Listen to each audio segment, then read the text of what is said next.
রাত ঠিক 2:29 একটি আননোন নাম্বার থেকে কল আসে। আমি হঠাৎ বলে উঠলাম, কি ব্যাপার, এত রাতে আননোন নাম্বার থেকে কল, কে আমাকে কল দেবে? সাথে সাথে আমি আমার হাজব্যান্ডকে মোবাইলটা দিয়ে দিলাম।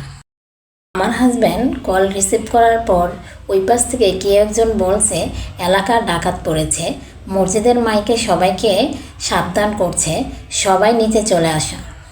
মানে ওই সময়টা বিশ্বাস করুন আমি কতটা আতঙ্কে ছিলাম বা আমার পরিবার বলে বোঝাতে পারবো না।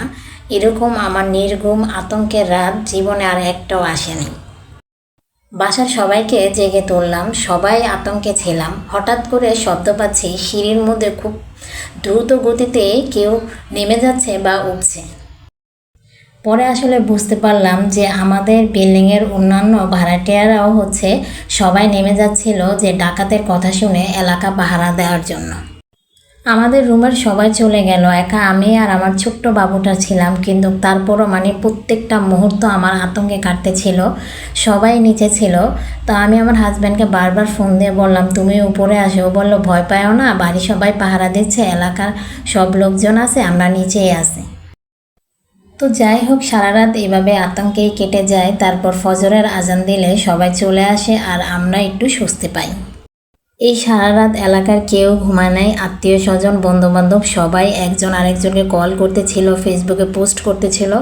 তো নানানভাবেই এই রাতটি আসলে কয়েক ঘন্টা কেটে যায়। কিন্তু কি বলবো, এই কয়েক ঘন্টা যে কি আতঙ্কের মধ্যে কেটেছে তা আসলে বলে বোঝানো যাবে না। তো কালকে শুধু ফেসবুক জুড়ে আমি ডাকাতির নিউজগুলোই দেখতেছিলাম, ডাকাতির পোস্টগুলো, কিন্তু আসলে এখন কোনটা রিয়েল বা কোনটা গুজব বুঝতে পারছি না।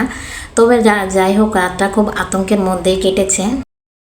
তো যাই হোক, আমরা চাই এরকম আতঙ্কের রাত আর আমাদের জীবনে না আসুক। এই স্বাধীন বাংলায় আমরা একটু স্বাধীনভাবে বাঁচতে চাই, স্বস্তি নিতে চাই। আসলে স্বাধীন বাংলা যদি আমাদের প্রতিটা রাত গুজব হোক বা রিয়েল হোক এরকম আতঙ্কে কাটে, তাহলে এর থেকে দুঃখজনক আর কিছুই হতে পারে না।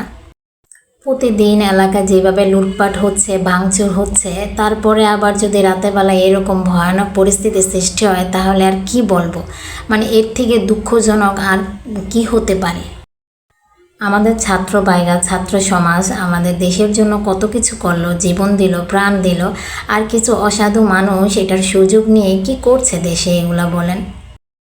তো যাই হোক, আমাদের ছাত্র সমাজ ও ছাত্র ভাইদের উপর পূর্ণ বিশ্বাস আছে, আর দেশের আইন শৃঙ্খলা বাহিনীর প্রতিও বিশ্বাস আছে। আশা করি এই প্রবলেমটা খুব দ্রুতই কেটে যাবে।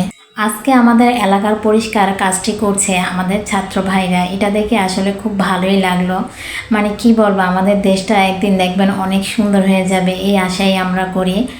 ঘরে ছোট বাবু আছে দেখে না হয় আমারও ইচ্ছা করলো এলাকার সবার সাথে এই কাজগুলা করি।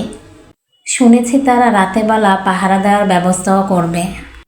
তো আপনাদের কার কার এলাকায় এরকম ঘটনা ঘটেছে, কে কে নির্ঘুম রাত আতঙ্কের সাথে কাটিয়েছেন, কমেন্টে জানাবেন। আর সবাই সাবধানে থাকবেন, ভালো থাকবেন, একে অপরের পাশে থাকবেন, আর ছাত্রদের সাথে পারলে কাজ করবেন।